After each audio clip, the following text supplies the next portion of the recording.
Bismillahirrahmanirrahim. Assalamualaikum warahmatullahi wabarakatuh.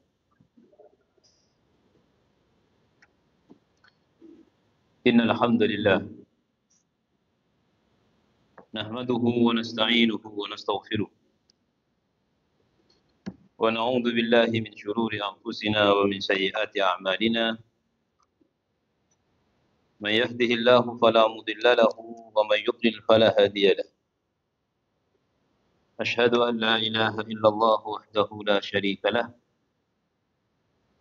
wa ashhadu anna Muhammadan abduhu wa rasuluh. Allahumma salli wa sallim alaihi wa ala alihi wa sahbihi wa man da'a bi da'watihi wa man sara ala nahjihi.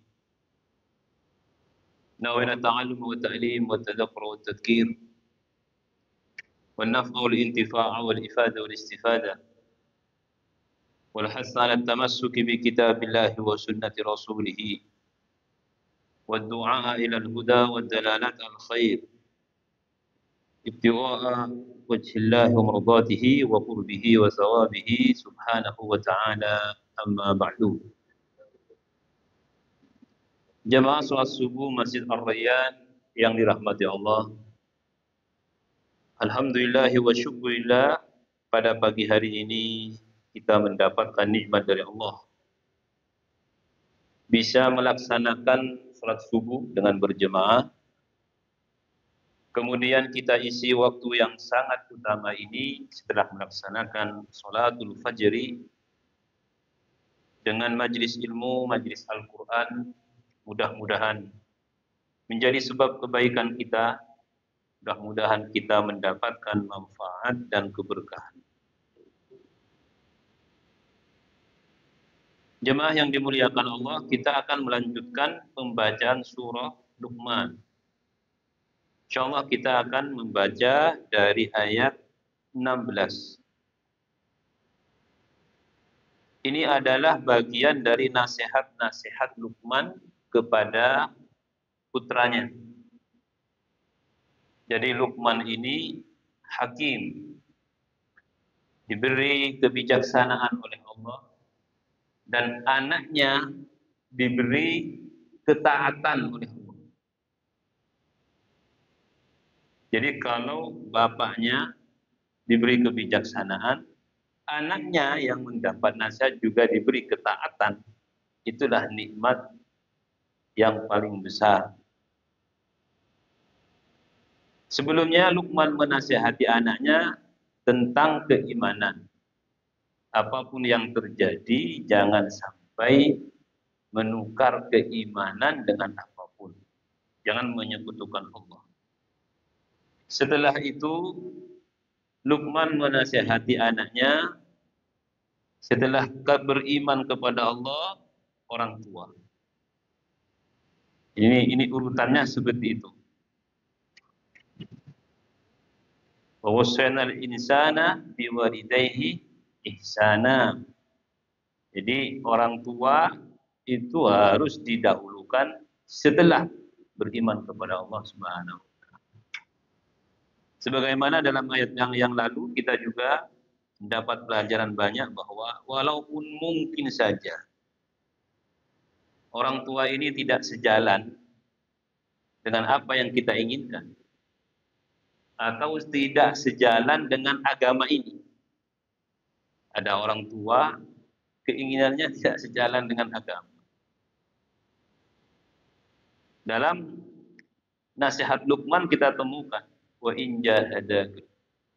Jadi andaikan mereka berdua itu memaksamu untuk menyekutukan Allah, untuk melakukan hal-hal yang tidak baik tentunya, fala tuti'huma. Yang pertama, jangan ikuti, wa shahibhuma fid dunya ma'rufa. Jangan ikuti tapi jangan sakiti dengan tindakan dan ucapan kita. Subhanallah. Jadi kita boleh berbeda dengan orang tua, dengan siapapun. Artinya kalau dengan orang tua aku kan memberi aturannya. Kalau dia ngajak kepada yang tidak benar, jangan ikuti. Itu orang tuamu, apalagi yang lain. Orang tuamu jangan ikuti. Wa sahibhuma fid dunya ma'rufa. Tapi beda orang tua dengan yang lain beda. Orang tua walaupun dia mengajak kepada keburukan, alhamdulillah, tapi tetap jangan putus hubungan dengan dia. Beda dengan selain orang tua, wa a'rid 'anil jahilin. Kalau kamu menemukan seorang yang bisa membahayakan keadaanmu, a'rid itu jangan bersama dia, artinya jangan akrab sehingga kamu akan masuk ke dalam keburukan itu. Orang tua tidak. Wa shahibhuma, temani mereka berdua. Ini dalam keadaan mereka tidak sejalan dengan agama, apalagi mereka orang tua baik-baik. Wa sahibhuma fid dunya ma'rufa. Ini batasan yang kadang-kadang perlu disampaikan.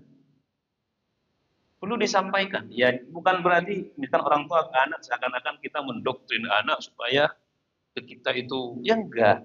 Katakan Al-Qur'an mengatakan orang tua itu setelah Allah. Apapun yang terjadi, mungkin hati kita mangkel ya, mungkin mangkel begitu. Tapi kita harus tetap menyertai keduanya dalam kebaikan. Jangan ditinggalkan. Dalam satu riwayat, orang yang meninggalkan orang tuanya, tidak mau memperhatikan, hanya menunggu waktu, dia akan diperlakukan seperti itu oleh anaknya. Allahu a'lam. Mudah-mudahan kita semuanya selamat. Kemudian di ayat 16 ini, Luqman menasihati anaknya, ya bunayya. Ini juga menunjukkan bahwa nasihat itu disampaikan dengan lemah lembut lebih baik daripada disampaikan dengan kekerasan. Jadi Luqman ketika memanggil anaknya, ya bunayya. Ya bunayya itu wahai anak kesayanganku. Ya bunayya. Ditasgir kalau dalam bahasa nahwunya itu. Kalau Nabi ke istrinya Aisyah itu ya Umairah. Jadi menasihati dengan lemah lembut. Ya bunayya, wahai anakku, innaha intaku misqala habbat. Sesungguhnya apabila ada seberat biji sawi, misqala habbatin min khardalin, fatakun fi sakhratin, kemudian biji sawi itu ada di batu yang besar. Ini perumpamaan saja. Yang mana apabila biji sawi itu ada di dalam batu yang besar, tidak akan ada yang melihat. Au fis samawati, atau di langit yang luas ini. Au fil ardi, atau di bumi ini. Ya'ti bihallah, pastilah Allah akan mengetahuinya, akan mendatangkan balasan. Artinya nasihat ini supaya anak ini jangan hanya takut pada saya. Gitu. Kamu jangan hanya takut pada saya. Ada Allah, ada zat yang kamu yakini, mengetahui apapun yang kamu lakukan. Ini supaya anak ini ada di hadapan dirinya, ada di depan siapapun tidak pernah takut. Tidak pernah lalai.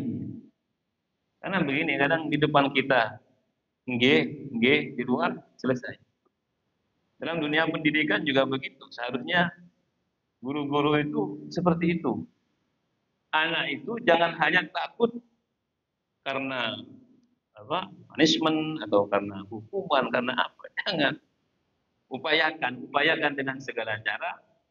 Mereka itu memang tahu bahwa sesuatu yang tidak baik itu tidak baik dimanapun berada, di lingkungan sekolah, di lingkungan pesantren, di lingkungan. Nah, apabila ini menjadi karakter, maka hidup dia akan terus membaik, Nah, kita juga ketika menilai anak-anak kita, jangan hanya menilai di depan kita. Sekali-kali ujilah tanpa kita. Kalau tanpa kita mereka bisa menjaga diri, tanpa kita mereka tetap baik, syukur kepada Allah. Berarti kita sudah memberikan satu ajaran yang mana insya Allah ini menjadi amal jariah kita. Ini memang nggak gampang. Butuh kecerdasan dalam mendidik anak itu. Jadi sekali-kali kita butuh untuk memperketat, tapi sekali-kali kita longgarkan. Longgarkan dalam arti untuk melihat sejauh mana saya bisa mendidik dia dan efek dari didikan ini bisa nggak dia jaga. Khususnya yang laki-laki, kalau perempuan ya, kalau perempuan lebih hati-hati. Artinya kalau ada anak laki-laki itu diajari untuk seperti itu. Pak, kamu begini, dadul. Oh iya, nggak apa-apa, nggak apa-apa. Sambil kita melihat kabarnya, kita pantau. Kira-kira dia bisa jaga diri nggak? Sehingga lambat laun kita akan paham karakternya, Nah, apapun itu akan diketahui oleh Allah. Innallaha latifun khabir. Sungguhnya Allah maha halus, khabir, maha mengetahui dan teliti. Tapi sekali lagi, ini juga untuk kita. Kadang-kadang kita itu ingin menasihati anak kita sebagaimana Luqman menasihati kita sendiri kadang-kadang yang ketelisut. Ya. Maka dalam dunia motivasi itu kita ini walaupun mungkin ya tidak sebaik yang dilihat, tapi jangan sampai keburukan kita itu dilihat oleh anak didik kita, apalagi anak kita. Upayakan seperti itulah. Ya andaikan gitu. Sampai dalam parenting itu disebutkan kita harus bertengkar dengan istri kita. Itu upayakan nyari tempat gitu, jangan di depan anak, nyari tempat yang pas itu baru. Saya punya beberapa masyaikh guru itu kalau tengkar itu kita kan santri ya, itu ditutup semua itunya itu rumah. Ini kita sadar, ini kalau sudah begini ini biasanya sedang tidak baik-baik saja. Itu bagus sekali. Jadi kenapa? Karena supaya tidak bisa mempengaruhi, artinya tidak memiliki pengaruh besar terhadap orang-orang yang menjadikan kita panutan. Karena pengajaran itu nggak harus dengan kata-kata. Malah kadang-kadang panutan itu lebih terasa. Makanya saya tidak menyalahkan ada orang nggak pernah nasihati anaknya, nggak pernah itu. Nggak punten. Sampai kadang-kadang masalah kewajiban anaknya dia nggak terlalu memperhatikan. Tapi dianya memperhatikan dirinya sendiri. Dianya. Dia istiqomah, dia ini. Dan ini ternyata anak ini mendapatkan banyak manfaat pelajaran bukan dari kata-kata dia, tapi dari perbuatan dia. Ini namanya ad-da'watu bil hal. Dakwah dengan hal. Ada ad-da'watu bil lisan yang sering kamu begini. Ad-da'watu bil lisan. Ada ad-da'watu bil qalam. Ada yang nulis. Termasuk seperti itu. Jadi teladan itu kadang-kadang perlu dan itu terkadang lebih dirasakan oleh anak-anak muda. Ya'ti bihallah ay akhbarahallahu yaumal qiyamati. Artinya Allah pada hari kiamat akan memberikan balasan mendatangkan kesalahan yang kita lakukan walaupun tidak ada yang mengetahui. Kemudian Allah Subhanahu wa taala berfirman di ayat selanjutnya, ya bunayya wahai anakku aqimis shalah. Dirikan salat. Iqamatus shalah itu artinya mendirikan salat bi hududiha wa furudiha wa awqatiha. Kalau Luqman ini hidup di masa Nabi Musa, berarti di masa itu sudah ada salat. Dalam satu riwayat, sholatnya itu 2 kali. Allahu a'lam. Jadi sholat itu perintah Allah Subhanahu wa taala, masing-masing nabi memiliki tata cara yang berbeda. Sampai di masa Nabi kita Muhammad SAW sebelum diangkat menjadi Nabi dan Rasul, beliau sering melakukan sholat. Padahal belum ada perintah sholat. Jadi ngajak Ali bin Abi Thalib datang ke lembah itu untuk melakukan sholat di pagi hari dan di sore hari. Berarti 2 kali. Baru kemudian dalam peristiwa Isra dan Mi'raj itu Allah Subhanahu wa taala memerintahkan 50 kali. 50 kali sampai jadi 5 kali. Ya bunayya aqimis shalah, wahai anakku dirikan salat. Jadi karena salat itu adalah kewajiban. Ya mau didengar atau tidak, kita tidak perlu terlalu sedih lah. Yang penting kita beritahu salatmu jangan lupa. Dimanapun kamu, kadang-kadang kan anak-anak itu kita nggak tahu di luar. Yang penting mereka punya teman-teman yang yakin kita, teman-teman mereka itu nggak sholat. Ya, nggak mungkin sholat semua itu. Aktarumul fasikun, kebanyakan orang itu fasik. Makanya kita kalau berada di golongan orang-orang beriman bisa menjaga sholat itu syukuri. Jangan kemudian begini, banyak kok yang nggak sholat. Enggak, memang Quran mengatakan aktarumul fasikun, manusia itu kebanyakan fasik. Fasik itu tidak mau menjalankan kewajiban, itu fasik namanya. Memang kebanyakan seperti itu. Kalau dihitung yang taat dengan yang fasik, lebih banyak yang fasik. Maka kita syukuri, alhamdulillah Allah memberikan taufik kepada kita ada di golongan yang taat ini gitu. Kadang ditanya itu di Palestina itu, kenapa ya kok perang terus? Jadi Al-Quran jelas perang itu akan terus ada sampai akhir zaman. Gak mungkin di dunia gak ada perang, gak mungkin. Allah sendiri yang mengatakan dalam surat Al-Baqarah itu, tilka rusul faddalna ba'dahum 'ala ba'd minhum man kallama Allah wa ba'dahum darajat. Wa atayna Isa ibn Maryam al-bayyinati wa aydinahu bil qudus. Walau syaa Allahu ma qatatalu. Kalau Allah menghendaki, mereka enggak akan bunuh-bunuhan, enggak akan perang-perang. Walau syaa Allahu ma qatatalu. Jadi kalau mereka, tapi walakin talahu. Tapi mereka berselisih. Jadi mereka itu akan terus ada perselisihan, itu ada, pertengkaran ada. Kita mungkin umur berapa sih? Umur 70, 60 lah. Dari yang muda saya. Jadi kalau kita melihat dari dulu itu memang perang terus. Yang di sini berhenti, ada di sini. Di situ berhenti, ada di situ. Di situ berhenti, ada di sini. Itu perang itu sudah harus ada ya. Sampai kapanpun ada itu.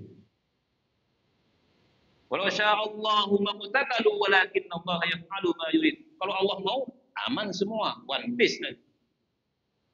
One Piece pernah viral One Piece. One Piece itu artinya dunia ini damai semua. Mungkin begitu ya. Enggak tahu saya. Yang penting ini pernah lewat di media ini. One Piece. Sulit, nggak bisa, nggak ada.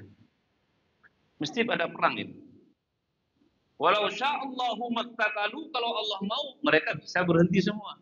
Walakin Allah yaf'alu, walakin ini mengatakan, Allah mengatakan akan tetapi, akan tadi peperangan tetap ada. Karena Allah melakukan itu, artinya mentakdirkan itu sesuai dengan kehendaknya. Mungkin sekarang alhamdulillah kita di sini aman. Tapi di tempat lain perang. Coba kita lihat sejarah juga. Sebelum-sebelum itu ada nggak dunia ini nggak ada perang itu? Kecuali mungkin dulu di zaman Nabi ketika apa? Tapi di zaman Nabi Adam ada perang antara saudara kan begitu. Habil dan Kabil. Artinya saling perang dalam makna sering bunuh-bunuhan. Sejak itu, maka di dunia ini akan terus ada dari masa ke masa peperangan. Nah, karena itu sudah menjadi takdir Allah Subhanahu wa taala, maka kita jangan berada di rombongan yang batil pokoknya. Yang hak dan yang batil itu ada. Nah, posisi kan kita itu di yang hak. Yang hak itu menang ya, alhamdulillah, kebaikan bisa disebarkan. Kalah pun ya nggak ada masalah. Menang, alhamdulillah, berarti keamanan, kedamaian itu akan tercipta, kebaikan akan tercipta, kalah pun ya kita baik-baik saja. Sampai mati pun ya kita baik-baik saja. Yang masalah kalau ada di kelompok yang batil ini, menang ya nggak ada gunanya karena dia akan menyebarkan keburukan, terus dia memiliki amal jariah keburukan. Kalah pun ya dia juga nggak akan untung. Maka kita ini posisikan diri di sisi kebenaran. Ya bunayya aqimis sholata wa'mur bil ma'rufi wanha 'anil munkar. Amar ma'ruf nahi munkar itu dilaksanakan. Bihasabi taqatika wa juhdika, sesuai dengan kemampuan dan upayamu. Jadi amar ma'ruf nahi munkar hukumnya wajib. Tapi bihasabi taqatika wa juhdika. Artinya ini kata Ibnu Katsir, saya membaca yang di Ibnu Katsir. Itu sesuaikan dengan posisimu. Saya ingin amar ma'ruf nahi munkar. Posisimu orang sipil, tapi ingin seperti tentara, ya nggak bisa. Mau angkat apa? Ayo angkat senjata. Angkat senjata apa? Mau megang pistol aja. Nggak bisa. Kadang-kadang semangat itu ada, tapi kan harus sesuai aturan. Di zaman Nabi SAW ada aturannya. Mau berperang juga ada aturannya. Abdullah bin Jabir bin Abdullah Ibnu Umar itu usia 14 mau perang Rasulullah nggak boleh. Kapan bolehnya? Nanti kalau 15 itu pun kalau kamu punya badan yang baik dan keterampilan dan manfaat dalam peperangan. Berarti nggak asal angkat senjata. Tenang. Jadi harus ada komando. Diatur sedemikian rupa baru kita boleh bergerak untuk menghadapi orang-orang kafir. Dan ini dipakai oleh mereka, makanya kita ini ketinggalan terus. Amar ma'ruf nahi munkar itu kita harus terus melakukan karena itu dasar dari ketakwaan. Ya kalau kita bisa mungkin yang bisa kita ajak untuk baik itu pasangan kita, istri kita, sudah cukup Bapak.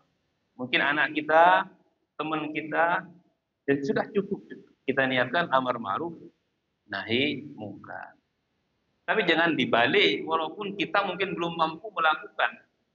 Misalkan kita masih melakukan kemungkaran, kitanya bukan orang, kitanya masih melakukan kemungkaran. Kemudian kita nggak mau amar ma'ruf nahi munkar, enggak. Apalagi mencari pembenaran, jangan. Kita sering menyampaikan. Kalau kita salah, akui saja di hati loh, bukan berarti kita ngaku ke orang enggak. Di hati, ya Allah saya salah, saya masih belum mampu. Itu lebih baik karena kata ulama itu adalah potensi untuk baik. Orang melakukan kesalahan dengan penuh penyesalan atau tidak ingin melakukan, tapi dia harus melakukan seperti itu masih punya potensi baik nanti.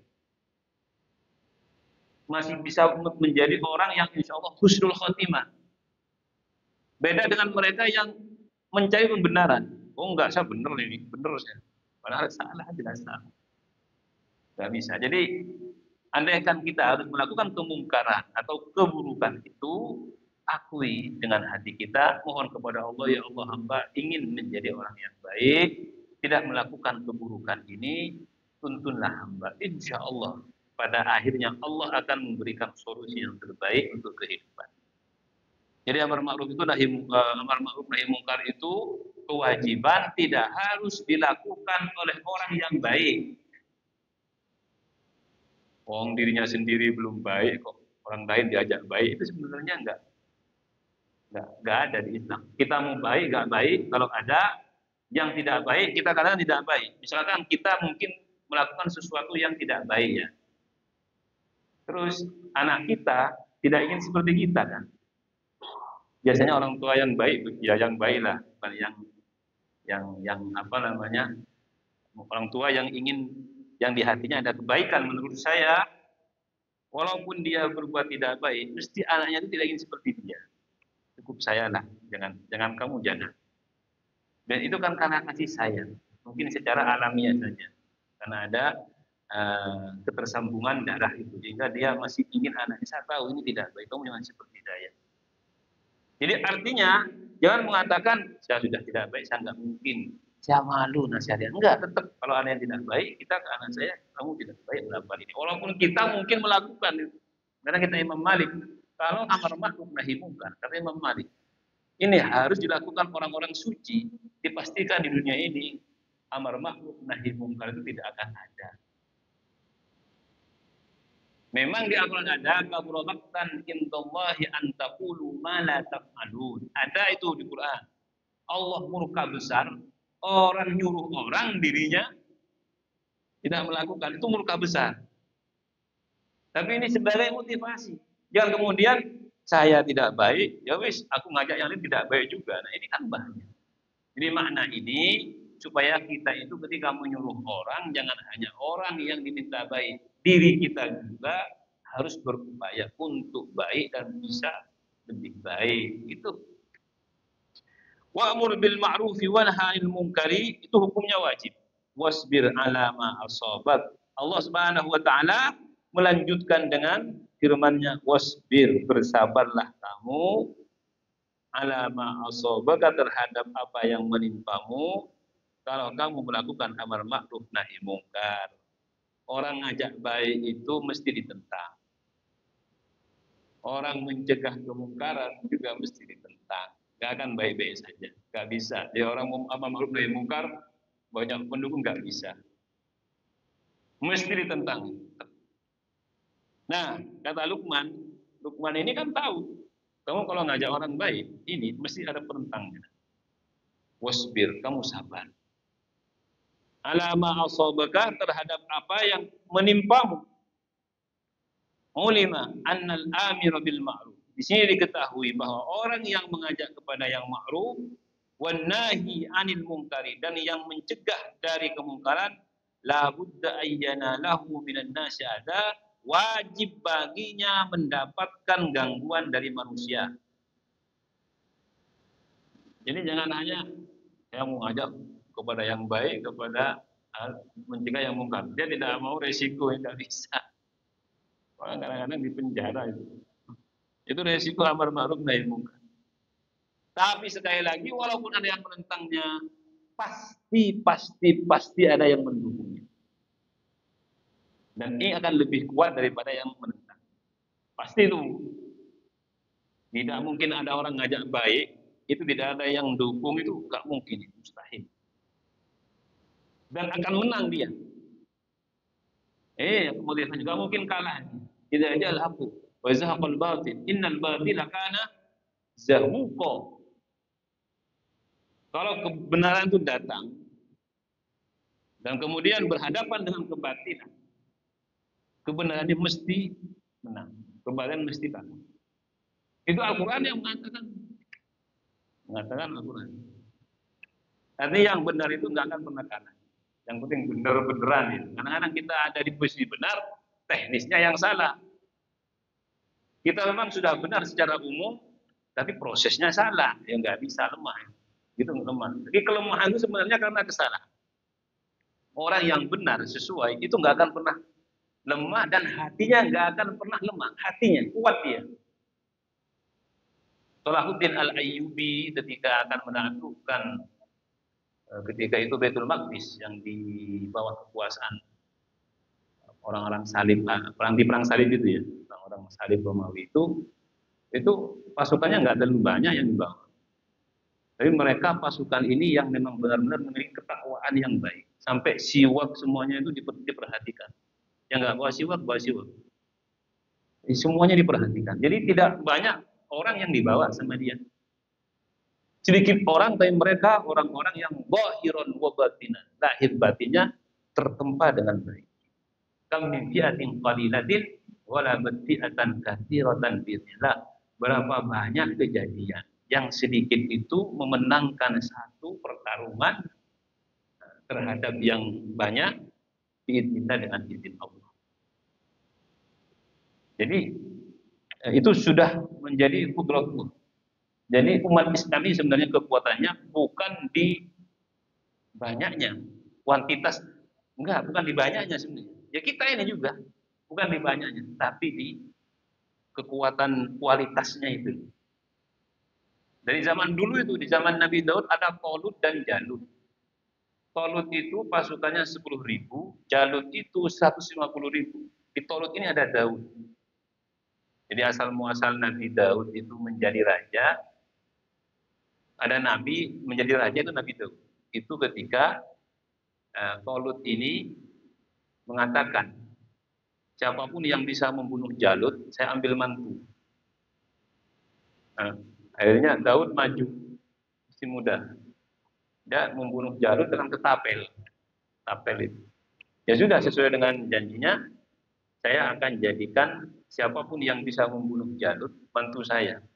Jadilah mantunya. Meninggal dia jadi raja. Daud kemudian jadi raja, baru melahirkan Sulaiman. Nah itulah kemudian ketika di Al-Quran disebutkan Sulaiman meminta kekuasaan yang tidak pernah dimiliki oleh siapapun, yaitu Sulaiman, Nabi Sulaiman.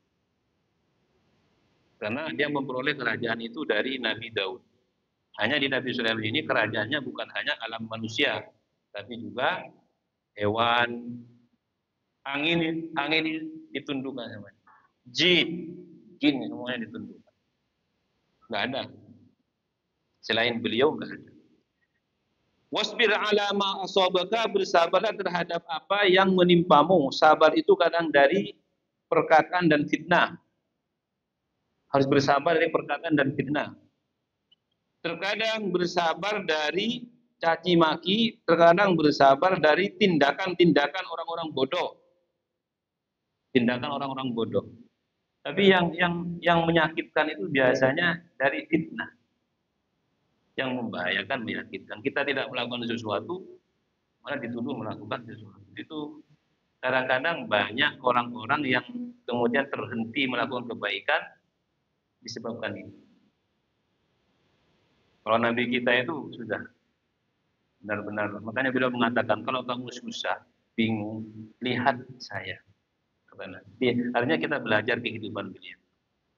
Beliau orang-orang dekatnya, pamannya yang mencintainya, dia sangat mencintai. Itu yang kemudian mengganggu beliau. Tiap hari depan rumahnya ada duri, ada apa. Tiap hari di Ka'bah itu ketika sujud dihina, akan mau ditimpuk dengan batu, kotoran unta. Itu kan berat. Berat. Nah, kalau kita hanya kadang-kadang disinggung sedikit, sudah melempem itu ya nggak bisa amar ma'ruf nahi munkar. Harus kuat. Jadi amar ma'ruf nahi munkar itu diikuti dengan kesabaran. Inna dzalika min azmil umur, sungguhnya hal itu adalah kewajiban. Azmul umur itu kemauan yang kuat. Artinya amar ma'ruf nahi munkar itu butuh jiwa yang kuat. Itu jiwa yang, kalau nggak, coba kita kadang-kadang nyuruh anak kita yang sudah besar dilawan sedikit, wis, ya wis terserah, ya gimana gitu, dia nggak bisa menghadapi anak yang disayangi, nggak bisa dia, mau apa lagi, wis kita kasih tahu terserah. Ini sebenarnya jawaban ya tadi kelemahan, harusnya kuat, enggak bisa, harus begini dulu. Jadi jangan menyerah. Kebanyakan orang tua itu menyerah ke anak itu karena kasih sayang. Nah, kasih sayang padahal sebenarnya harus dibedakan. Kasih sayang itu tidak boleh hilang dan tetap ada. Nggak bisa dihilangkan karena ada sambungan darah itu. Makanya sesuatu yang tidak bisa terputus, walaupun sudah diputuskan, kecuali dengan keyakinan, dan itu pun berputus secara keseluruhan. Itu adalah hubungan darah bapak dan anak. Orang tua dan anak, nggak bisa ini. Kamu bukan anak saya, itu nggak bisa. Nggak bisa. Kamu bukan anak saya, nggak bisa. Kamu bukan bapak saya, nggak bisa. Tetap bapakmu itu. Nah, inna dzalika min azmi wala tusair khaddaka linnas. Ini kemudian Luqman menasihatinya dengan akhlak. Yang pertama, wala tusair khaddaka linnas. Wala tusair wala tu'rid. Jangan palingkan khaddaka. Khaddun itu pipi ya, tapi di sini wajah ya. Jangan palingkan wajahmu kepada manusia, dari manusia, idza kallamtahum au kallamuka, apabila mereka berbicara kepadamu, atau apabila kamu berbicara kepada mereka idza kallamtahum au kallamuka, atau mereka berbicara kepadamu ihtiqaran minka lahum, karena kamu merendahkan diri mereka di matamu, wastikbaran alaihim, karena kamu sombong kepada mereka. Jadi ini berkaitan. Dalam Al-Quran ini Luqman menasihati anaknya, kamu kalau berbicara jangan berpaling. Artinya orang yang dibicari di depannya, kamu berbicara sambil begini, atau sambil tidak melihatnya. Itu secara etika kan memang tidak baik. Tapi masalah dosa atau sesuatu yang dilarang dalam masalah ini, itu harus diikuti dengan kesombongan. Jadi harus diikuti dengan kesombongan. Ya, kalau hanya ada orang memang karakternya begitu, kalau ngomong gini, kalau ngomong ya gitulah. Padahal dia nggak sombong, dia memang seperti itu ya, dia seperti itu karakternya, itu nggak dosa. Ini yang dimaksud oleh Al-Quran. Kamu jangan memalingkan muka kepada orang lain istikbaron, karena sombong. Nggak mau lihat dia. Nah, ini nggak boleh. La tusail khaddaka linnasi wala tamshi fil ardi marha. Ini sebenarnya Imam Luqman menasihati anaknya, tapi kita ambil pelajaran juga. Ini Quran, akhlak Quran. Akhlak Quran. Wala tamshi fil ardi marha, dan janganlah kamu berjalan di muka bumi ini marha. Marha itu dengan angkuh ya. Marah. Al-marah itu dengan angkuh. Marah ay jadlan mutakabbiran jabbaron anidan. Jangan berjalan di muka bumi ini dengan angkuh. Jabbar itu sewenang-wenang. Ini juga kalau kita ambil pelajaran dari sini, kita ini kan rata-rata sering berjalan ya. Bukan berjalan dengan kaki, dengan mobil kan. Dengan sepeda, dengan mobil. Ya memang kadang-kadang kita diuji di situ. Kadang nggak ada apa-apa, sama-sama nggak sengaja dimarahin. Yang di jalan kan nggak dari situ diuji sebenarnya. Ya kita jadikan itu sebagai wahana, media untuk melatih diri gitu. Kadang-kadang ya mereka melakukan sesuatu ya. Kadang-kadang kita nggak sengaja dimarahin juga sama dia. Jadi di situ kita itu diajak untuk, kalau di muka bumi ini kalau kita berjalan, jangan mengikuti hawa nafsu. Nggak ada matanya, bisa. Ya, kadang-kadang kita akan berpikir, kadang-kadang kita keceplosan juga. Iya itu ugal-ugalan ini. Kayak jalan punya mbahnya saja itu. Padahal andaikan depan dia nggak berani.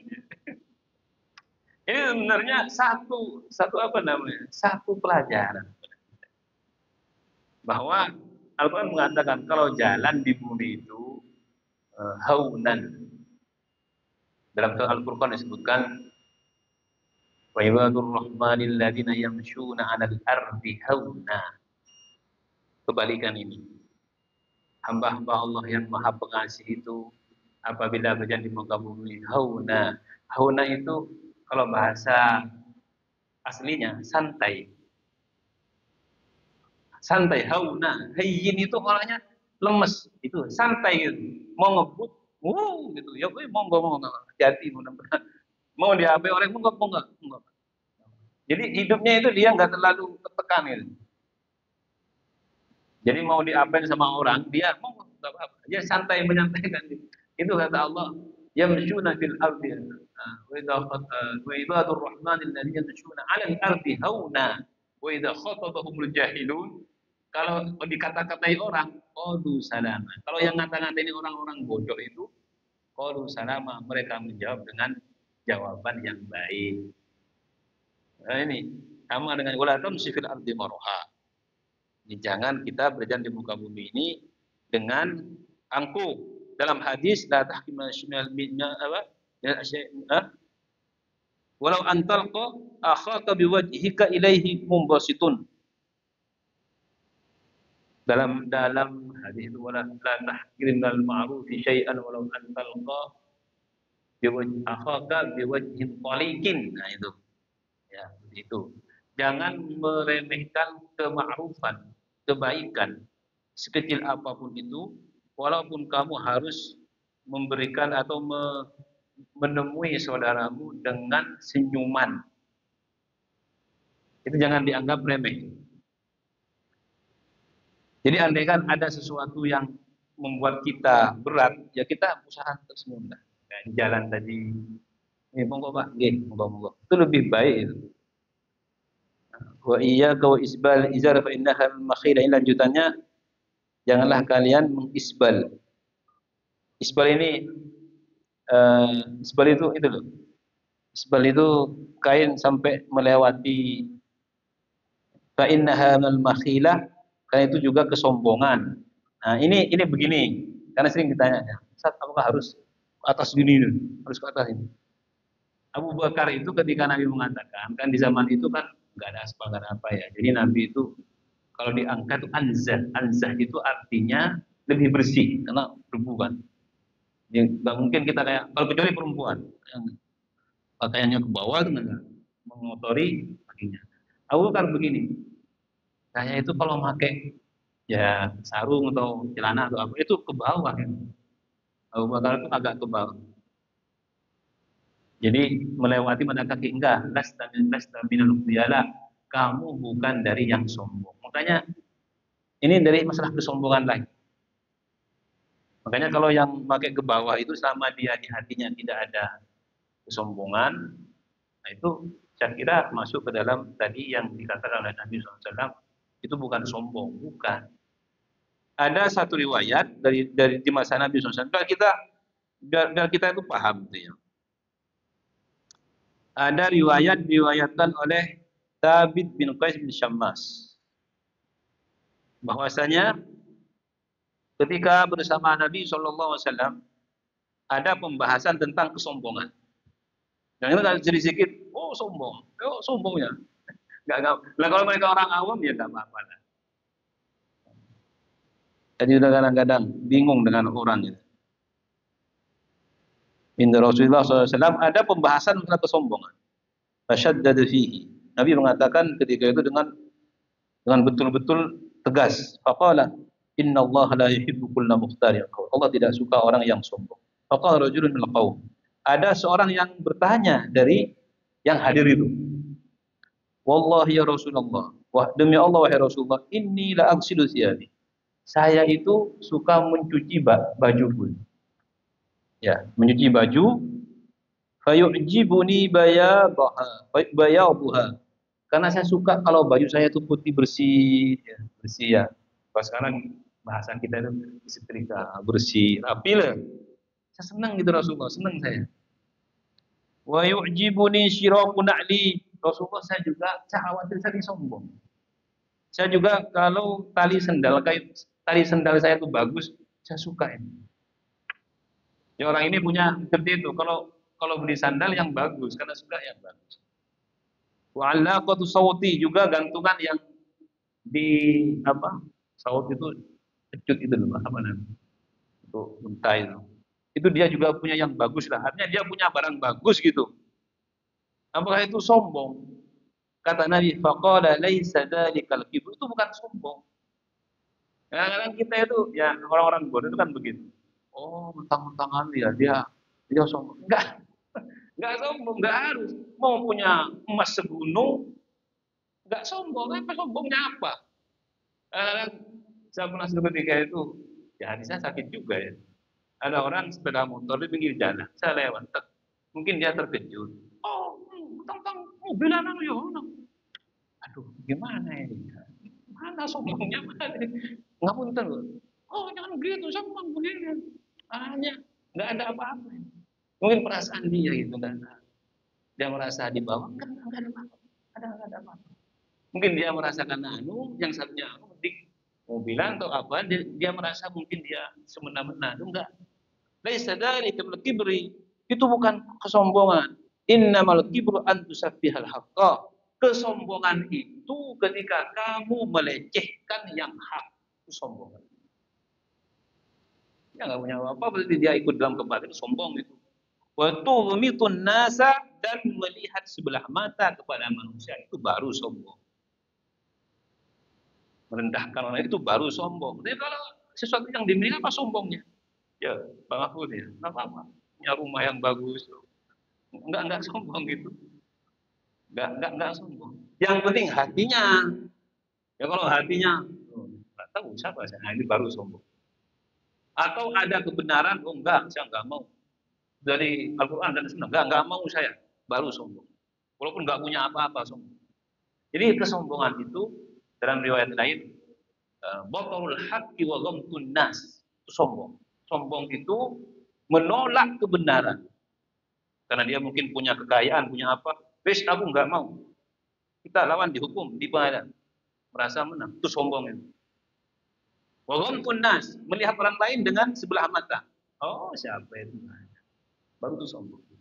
Orang baik-baik ini, ya, oleh Allah diberi rezeki, diberi. Kenapa kok kita mengatakan dia sombong? Tunggu dulu, lihat dulu. Sesuai kriteria apa tidak? Wallahu a'lam bishawab. Mudah-mudahan apa yang saya sampaikan dari ayat-ayat ini menjadi motivasi untuk kita semua. Tafadhol. Monggo.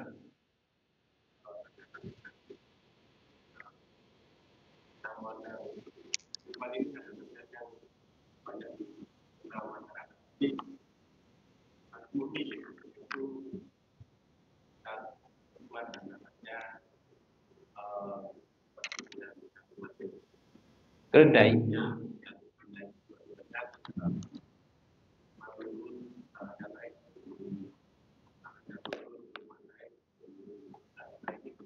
Iya.